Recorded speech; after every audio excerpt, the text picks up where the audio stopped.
there are several moments where John tells us a story, he tells us a perspective, he tells us about a moment that John had a unique perspective on in the life of Jesus. Now, there are several records of Jesus' life in Scripture. We have 4 Gospels, 4 life stories of Jesus, each told from a different perspective. But John's is the one that's most up close to Jesus. When the service ended, we walked out to our cars, and you were standing here in the asphalt parking lot, and I had made my way across the street to the gravel parking lot, and there was a family on the playground, and there was an accident that took place at the intersection. All 3 of those individuals might be witnesses to the accident, but all 3 would have a different perspective on what happened. We would see it from a different angle. And Matthew, Mark, and Luke are kind of like those 3 different perspectives, those 3 different angles watching the life of Jesus. But someone who might have an even closer, upfront, personal understanding of what happened would be someone who was riding shotgun in the car that was in the accident. Because while you and I might see that somebody ran the stop sign or that somebody was speeding, we could see what was happening outside the car. The person inside the car could tell you that the driver was looking at his phone, that he was sending a text message or playing Angry Birds or something like that while driving. He has that up-close, personal perspective. And what we're entering into is we're entering in John chapter 13, we're entering into the final week of Jesus' life, and what we have is we have an account from John who was riding shotgun for this whole week. He was right there with Jesus, seeing all of these things that happened. And what John tells us about this evening, that John 13, this chapter records, is different. It has a different perspective on that night. Not that it conflicts with anybody else's record, but it's an up-close and personal perspective. Whereas someone riding shotgun could tell us what the focus of the driver was in the car, John can tell us, and he does tell us here, where the heart of Jesus was in these moments. What was Jesus' focus? What was his mindset here? So let's look at John 13 together. We'll read the first 3 verses. Now before the feast of the Passover, when Jesus knew that his hour was come, that he should depart out of this world unto the Father, having loved his own which were in the world, he loved them unto the end. And supper being ended, the devil having now put into the heart of Judas Iscariot, Simon's son, to betray him, Jesus, knowing that the Father had given all things into his hands, and that he was come from God and went to God. Before we even get into the events that John's going to tell us all about in the next several verses, John tells us some really important facts about what Jesus knew, his mindset, his heart in this moment. First of all, he tells us that Jesus knows his hour has come. He says, Jesus, knowing that his hour to depart from this world to the Father had come. And we know that that is the case because in John chapter 12, Jesus has said, the hour of my glorification through the cross has come. And so Jesus knows that these are his final moments with the disciples. And John wants us to know that because if you knew that this was your final week, if you knew that you were going to die come Friday, you would live this week differently. You'd probably use those vacation days. Probably wouldn't go into work this week. Your week would be different. And everything that Jesus does from this point forward, he knows that it's his final moments. He knows that it's his final hour. And he makes decisions about the things that he will say with the disciples, say to the disciples, and do with the disciples based on that truth. John also wants us to see that these final moments, Jesus knowing that these are his final moments, that he loves those that the Father has given to him. He says here, having loved his own which were in the world, he loved them, what? Unto the end. He loved them until the end. You and I have probably seen some very, very moving demonstrations of love and very, very powerful demonstrations of love in that a spouse cares for their loved one in the final stage of their life, when they're unable to care for themselves, when they're in those final moments and they look after this person that they've committed themselves to for better or for worse, for rich or for poor, in sickness and in health. And Jesus loves the disciples up to the very end. He shows them compassion up until the final moment. And depending on the wording here, it's possible that John's making a little bit of a play on words, that Jesus is not only loving them until the end of his life, but Jesus is loving them with the very end of who he is. He's loving them with the very bottom drop of his heart. He's being poured out completely for the disciples. And we say things like, I love you with all of my heart. I love you with all that I am. And Jesus is loving the disciples with every bit that he has. He's laying it all out for them. Knowing those that the Father had placed in his hands, he loved them until the end. And then verse 2 tells us that there's something else that Jesus knows. Verse 2 tells us that Jesus knows that Judas will betray him. Now, sometimes we can stumble over verse 2 because we see where it says the devil had placed it in the heart of Judas to betray Jesus. And we think, wow, it wasn't Judas's fault. Satan put it in his heart. It was Satan's fault. But we have to remember that what the Scripture is telling us that it put it in his heart, he was tempting him. And just as Satan may tempt us to do wrong, and there are evil influences that tempt us to do wrong, we are responsible for our actions. We are the ones that do these things that are wrong. Judas wasn't forced to do these things. Rather, Satan tempted him, and he accepted the invitation. Just as Satan placed before Eve an apple in the garden, and Satan places before you and I opportunities, and we take advantage of them, we are guilty for our sins. And so Satan is tempting Judas to do the wrong thing here, and Judas, his heart is not for Jesus, rather his heart is for himself. And we've seen that in the previous chapter when Mary is anointing Jesus' feet, and Judas has questions, not because he really worries about the money, not because he's conservative, but John tells us because he's the treasurer. And he wants the money put into his own hands. And so the posture of Judas's heart, the position of his life is already such that he is leading away from Jesus and seeking to serve himself and do what will benefit him. And in that, Satan provides him with a temptation, an opportunity to betray Jesus.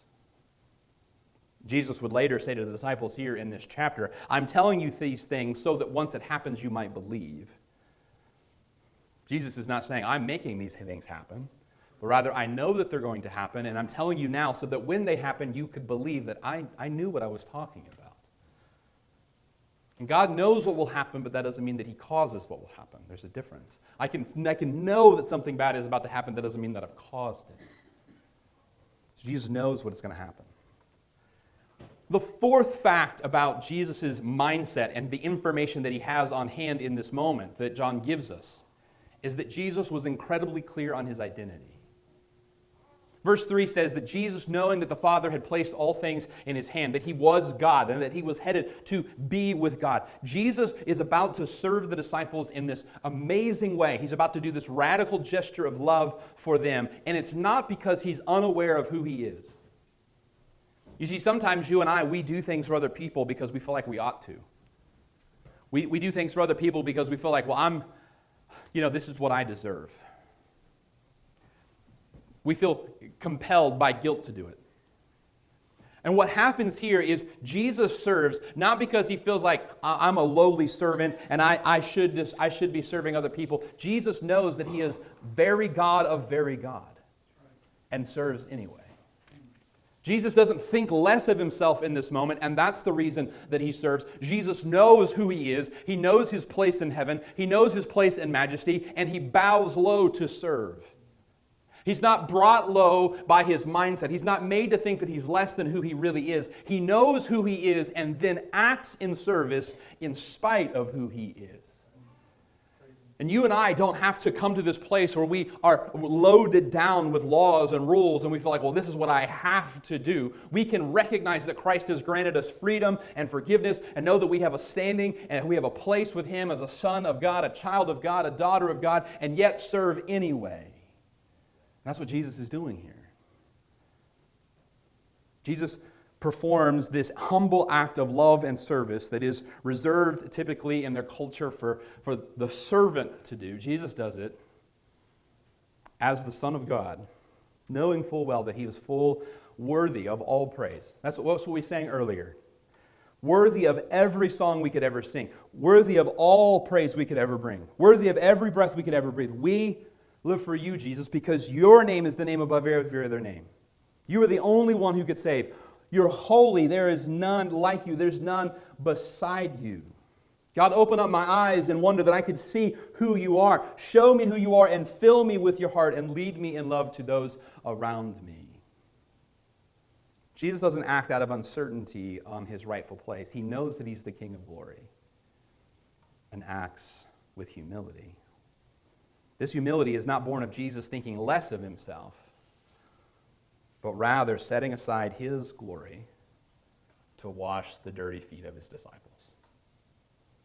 I've never watched the show Undercover Boss or Undercover CEO, but I know basically the premise is the person who owns the company, who's the leader of the company, they go into disguise and they work with the entry-level employee, the person down on the front lines, cleaning the bathrooms, whatever it is, and they're down there with a person who is the lowest man on the totem pole, serving alongside of them, seeing what it's like. That's what Jesus has done here. Jesus has not been fired from his position. He's not been removed from his position. Rather, still holding this rightful place as the Son of God, he has come down to be one of us. He has put on the uniform of an entry-level employee. He's come down to be among us. And not only that, he has performed acts of service for us in these moments.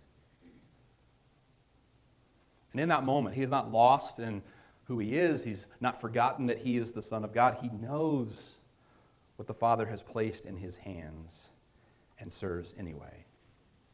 So look with me at verse 4. He riseth from supper and laid aside his garments and took a towel and girded himself. After that he poureth water into a basin and began to wash the disciples' feet and to wipe them with the towel wherewith he was girded. Then cometh he to Simon Peter, and Peter saith unto him, Lord, dost thou wash my feet? And Jesus answered and said to him, What I do thou knowest not now, but thou shalt know hereafter. He's saying, Peter, you don't understand this now, but it's going to mean something to you soon. And Peter saith unto him, Thou shalt never wash my feet. Jesus, you're not washing my feet. I'm not letting you do this. This is the work of servants. You're not washing my feet. And Jesus answered him, If I wash thee not, thou hast no part with me. Simon Peter saith unto him, Lord, not my feet only, but also my hands and my head. In that case, Jesus washed me all over. And Jesus saith unto him, He that is washed needeth not save to wash his feet, but is clean every whit. And ye are clean, but not all. This is an act of service. When people would come in to the house, their feet would be dirty from walking in sandals on the dirty and dusty roads, and so there would be a place where they could wash their feet so they didn't track in all of the dirt, the mud, and more into the home. People of high class and high stature, high position in society, they would have a servant who would do this job. Middle class people would wash their own feet, and servants would wash the feet of high class people. But it came to a point, because this is something that high class people had servants do for them, middle class people began to view this as the job of a servant.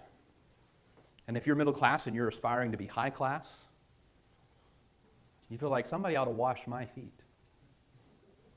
I'm just as deserving as the next person. And so in moments where there was no one who had been provided and you're kind of jockeying for status, which we know the disciples were constantly doing, they were constantly arguing who among them was the greatest, who among them was the most important, who was going to sit at the right hand of Jesus. This would have been a moment, I'm not washing my feet. Somebody should wash my feet for me. And so Jesus takes the basin and the towel. And notice that John gives us all of these details, that Jesus takes the towel and he ties it around his waist, and then he takes a basin and he fills it with water. John could have just said Jesus washed the disciples' feet, but he's giving us all of these steps of preparation that Jesus went through. He's giving us all of the details that John watched, because this is a moment that later on, when John would look back to it, it would be crystallized in his memory. Because though John doesn't know it, it's one of his final meals with Jesus.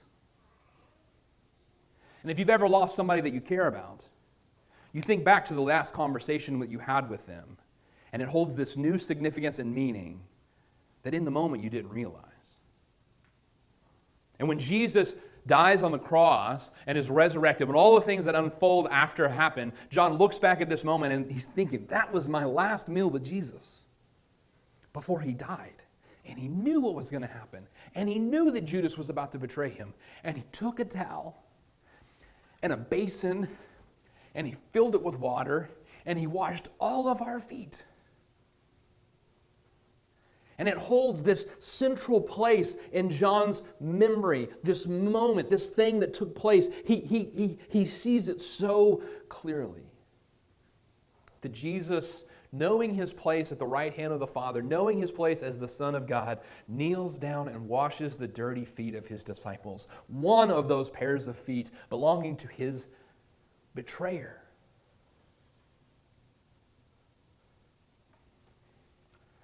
And this would transform John's life. This way that Jesus showed them how much he loved them in these final moments, it would begin to characterize everything about John. And he's known as the apostle of love because so many of his letters center around the idea and the point and the focus of loving one another. Why? Because it was in this moment that he saw love in its purest form. What Jesus had done for them. Now, in that moment, in that context, in that culture, there was a need. And so Jesus meets that need. There was not a need this morning for your feet to be washed. Hopefully you took care of that last night or this morning when you showered. But there are other needs.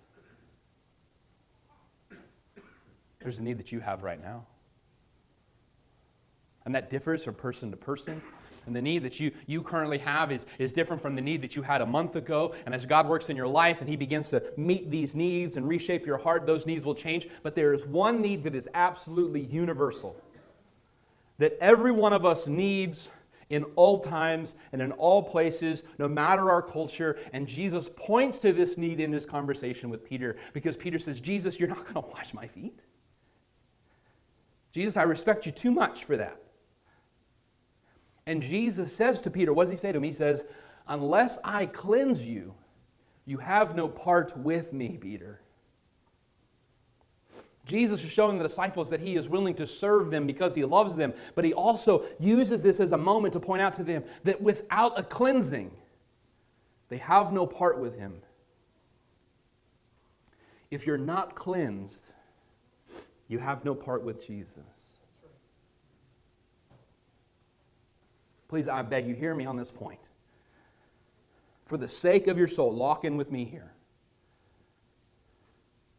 Peter says, you'll never wash my feet. He's saying, Jesus, this is beneath you. I don't want you to do this. But Jesus says, if I don't cleanse you, Peter, you have no part with me. What's he saying? We have to be cleansed by Jesus if we're going to have part with God. And that idea of part is having the inheritance of God, being a part of the family, being made a son or a daughter of the family, having a part in the inheritance when the father leaves all that he has to the children. How do we have a part?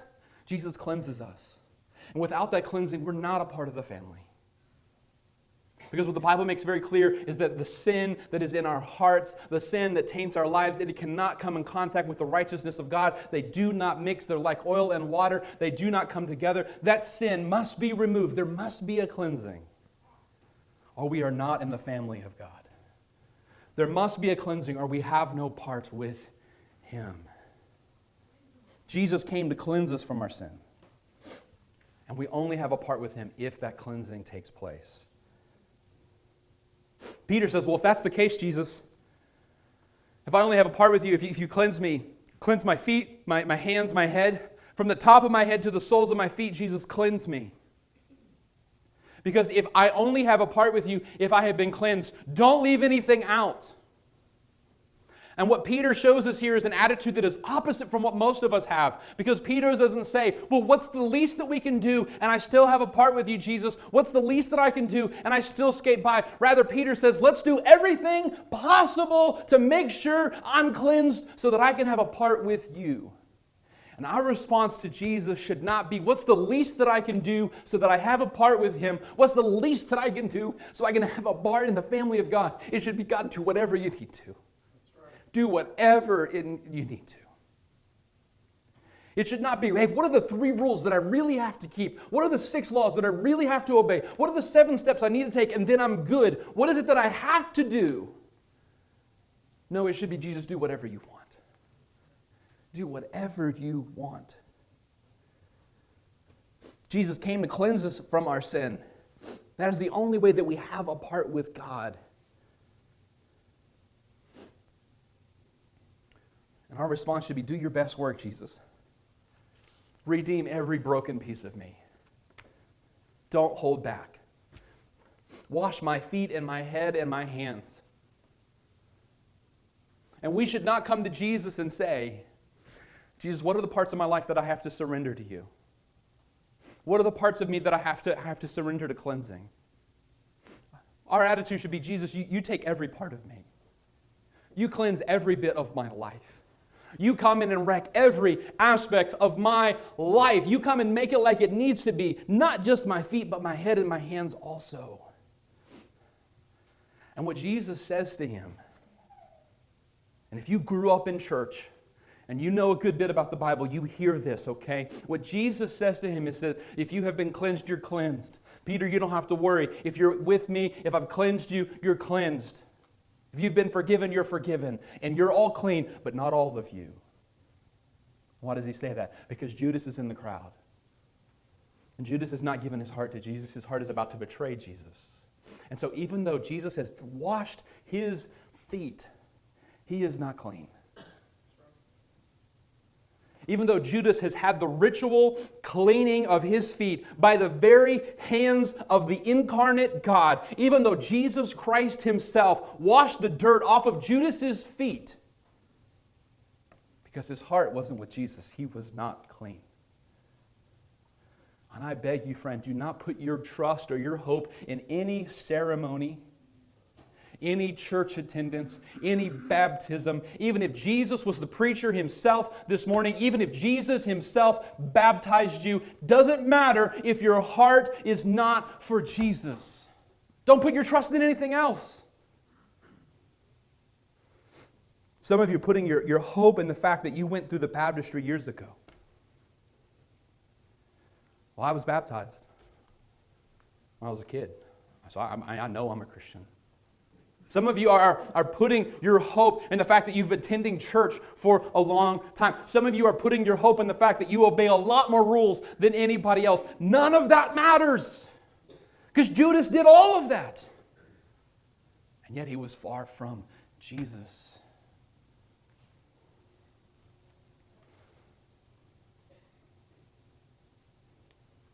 Some of you are putting your hope in a church attendance and your familiarity with the trivia of the Bible, but your heart is far from Jesus because you've gotten to a place where you feel like you've met the minimum requirements for heaven and you're just coasting. And you're not seeking after Jesus. You haven't decided to follow him.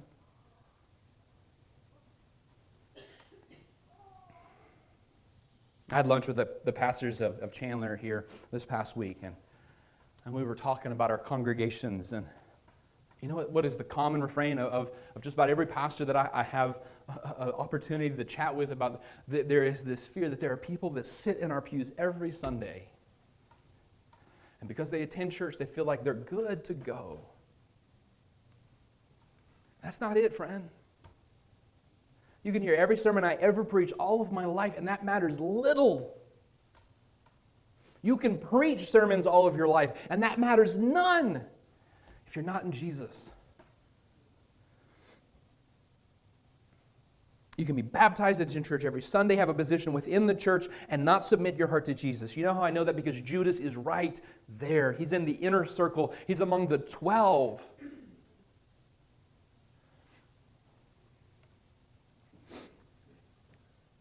What's mind-boggling to me is that Jesus is even telling the disciples in this moment, one of you is going to betray me.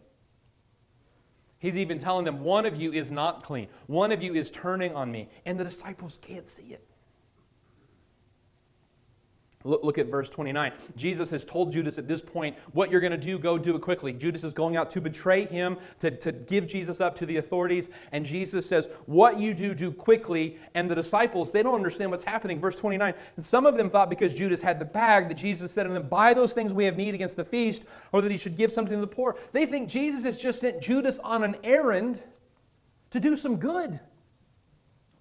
They can't see that right there in the midst, right there among them, is someone who's about to betray Jesus. It is not truly a follower of Christ, even though he sat with all of them at all of these meals. They never Judas, not Judas. I once heard a preacher say that heaven will be full of surprises.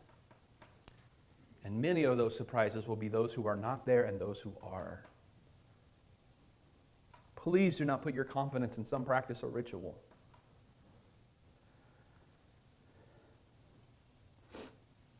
You know what's really interesting about John chapter 13?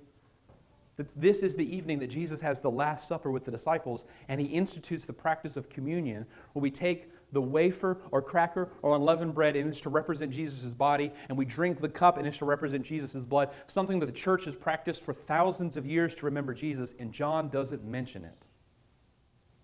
John makes no mention of communion. Matthew, Mark, and Luke all do.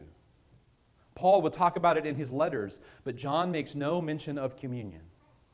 And it may be that when John was writing his letter, people had put so much faith and trust in communion that, hey, man, I'm good because I took the unleavened bread and I drank the cup that they give you at church, so I'm golden. And for John, that's meaningless. That's nothing. For John to leave out communion from his letter, you know what John sees? John sees that practices and rituals are good so long as they point us to Jesus, but in the moment that they replace Jesus, they are our doom.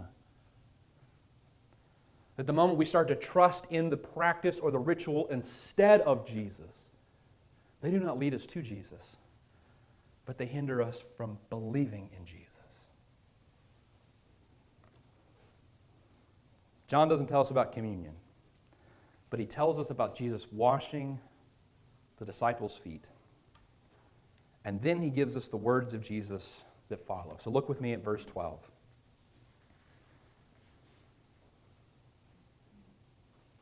So after he had washed their feet and had taken his garments and was set down again, he said unto them, so this is right after Jesus has finished washing their feet, he says these words, know you what I have done to you? You call me Master and Lord, and you say, well, for so I am. If I then, your Lord and Master, have washed your feet, you also ought to wash one another's feet. For I have given you, what's that next word? An example, that you should do as I have done unto you. I've showed you the way. I've given you an example that you should follow. Verily, verily, I say unto you, the servant is not greater than his Lord, neither is he that is sent greater than he that sent him. I'm about to send you out to tell the nations, you're not more important than me. You should be willing to serve others. And then verse 17. If you know these things, happy are you if you do them. Jesus says, I'm your master, and I have done these things for you, and I am sending you, and you are not exempt from doing these things for others. But if you do them, you'll be happy. If you do these things, you'll be happy. It was hot yesterday. I'm pretty sure that every year, I'm like, this is the hottest Chandler day on record.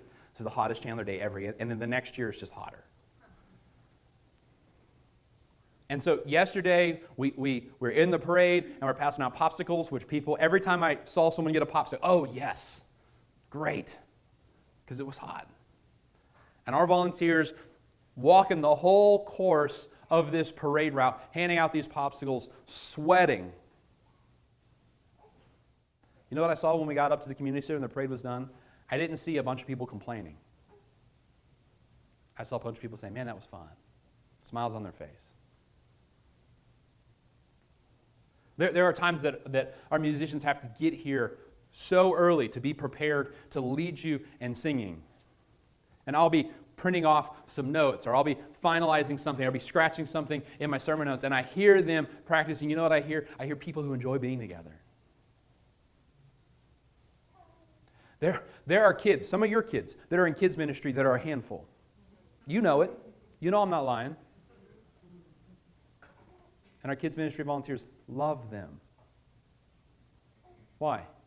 Because when we serve one another, we do these things, we're happy. That's what Jesus said. If you will serve one another, happy are you if you do them. Look down at verse 31. Jesus is continuing his remarks to the disciples. At this point, Judas has left. He sent Judas out, and now he is continuing to speak to them. Therefore, when he was gone out, and Judas has gone out, Jesus said, "Now is the Son of Man glorified, and God is glorified in him." The plan is set in motion now. Jesus is going to be arrested. If God be glorified in him, God shall also glorify him in himself, and shall straightway glorify him. Little children, yet a little while I am with you, and you shall seek me. And as I said unto the Jews, whither I go, you cannot come. So now I say unto you, he's saying, I'm about to go, and you're not going to be able to find me. You're not going to be able to be with me. So hear this. A new commandment I give unto you, that you love one another as I have loved you.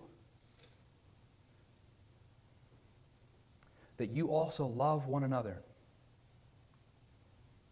By this shall all men know that you are my disciples, if you have love for one another. Jesus washes the disciples' feet. Why? Because it was a need, and he loved them. And it wasn't beneath him. And he says to the disciples, he says, as I've loved you, you ought to love one another. It was a need. Jesus met the need. It was not below Jesus to meet that need. And Jesus, motivated by love, meets that need.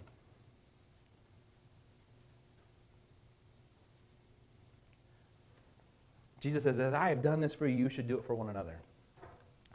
I don't think you need to wash people's feet. That's not a need that we have today.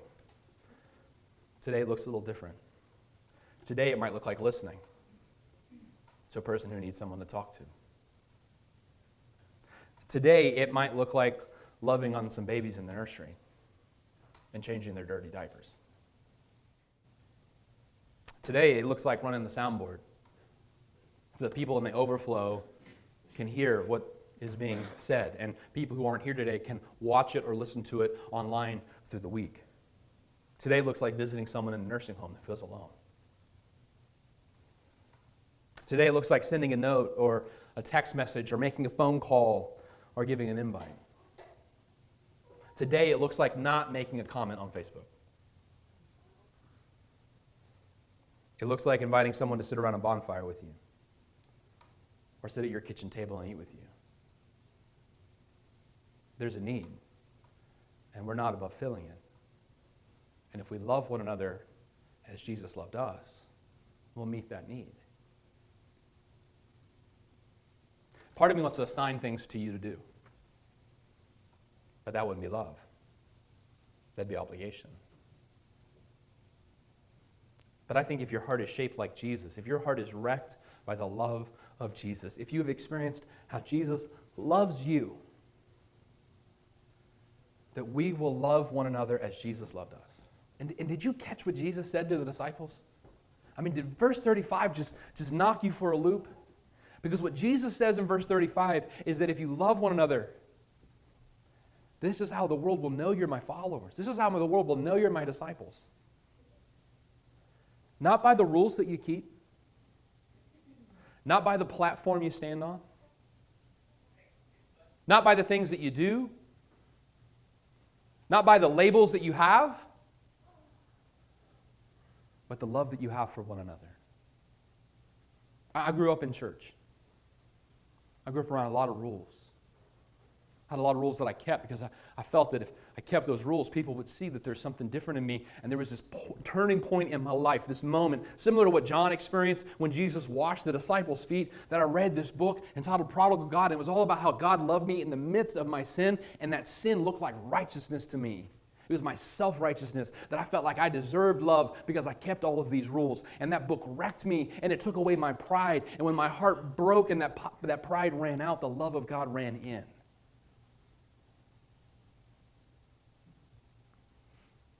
How will they know? Not by the rules we keep, the laws we abide by, the labels we have. They will know by the love that we have for one another. That's how they'll know. And how does that love come into our lives? When we experience the love He has for us. Love one another as I have loved you.